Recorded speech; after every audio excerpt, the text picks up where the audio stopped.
Kenya launched Operation Sledge Hammer in an attempt to seize the port of Kismayo from Al-Shabaab in September 2012. After that attack, news spread fast that the Kenyan Defense Forces won the battle. The Kenyan Defense Forces jets destroyed the Al-Shabaab armory store and warehouses after shelling Kismayo airport in an attack that's shaping the takeover of the port, which is crucial in Kenya's war against the Al-Shabaab in Somalia. But beneath the smoke and celebration, there was some truth that people did not see. Al-Shabaab was not destroyed. The gunfire stopped at Kismayo, but Al-Shabaab changed the battleground from the port of Kismayo to Kenyan military camps.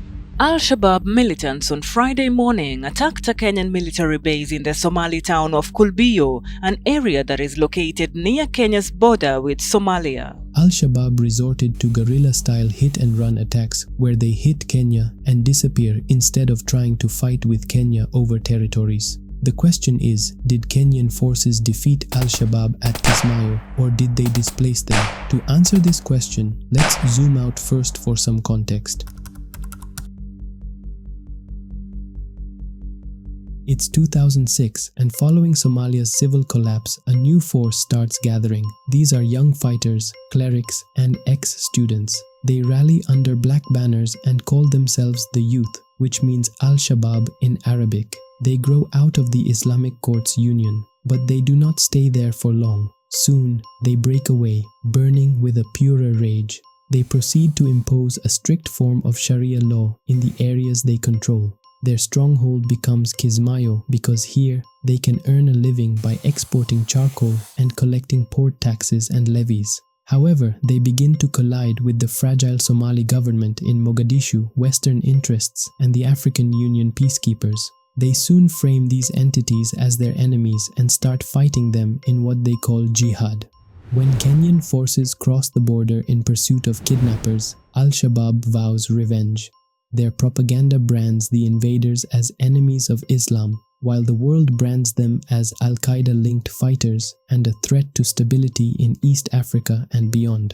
As 2011 ends, they hold Kismayo like a clenched fist.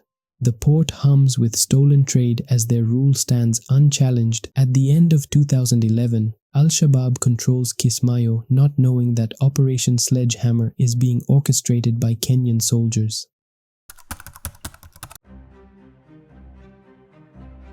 It's September 2012. Kenyan forces decide, you know what, let's move to Kismayo, Somalia's last major militant stronghold. They launch an amphibious assault on the city.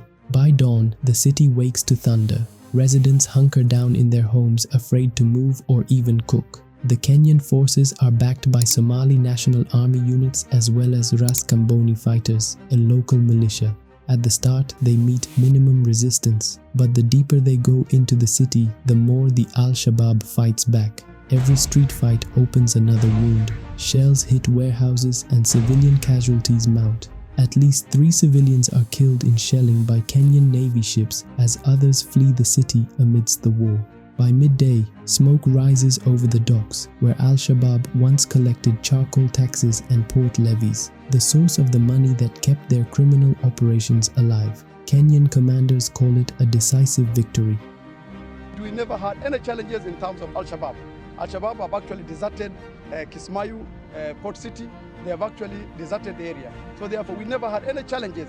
We actually entered the town without any resistance at all. They tell themselves that they have defeated Al-Shabaab, but they are wrong, because Al-Shabaab chose to withdraw, melting into the city's alleys. Somalia's new government, still fragile in Mogadishu, calls for calm. Every clan around Kismayo takes back what Al-Shabaab had stolen from them. As the port changes hands, the war is about to change location because Kenyan forces did not defeat Al-Shabaab, they only displaced them.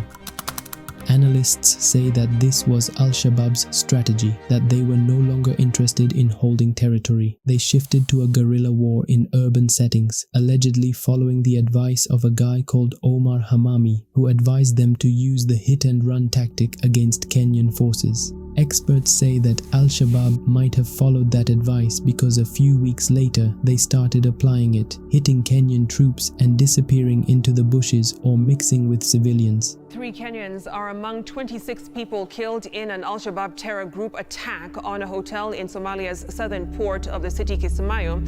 The Friday night incident is by far the deadliest attack since the insurgents were driven out of the town in 2012.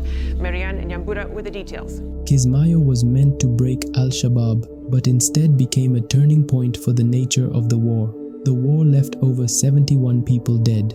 Kenya took control of the city, but Kismayo is still unfinished business because Al-Shabaab were not destroyed, they evolved. To this very day, the geography of the war changes, but the logic stays the same. 2012 was Kismayo, 2016 was El Ade, 2017 was Kulbio, 2020 was Camp Simba. Nobody knows where Al-Shabaab will attack next. While Kenyan forces keep the territories, Al-Shabaab keeps the war alive, which begs the question, who do you think actually won the Kismayo battle?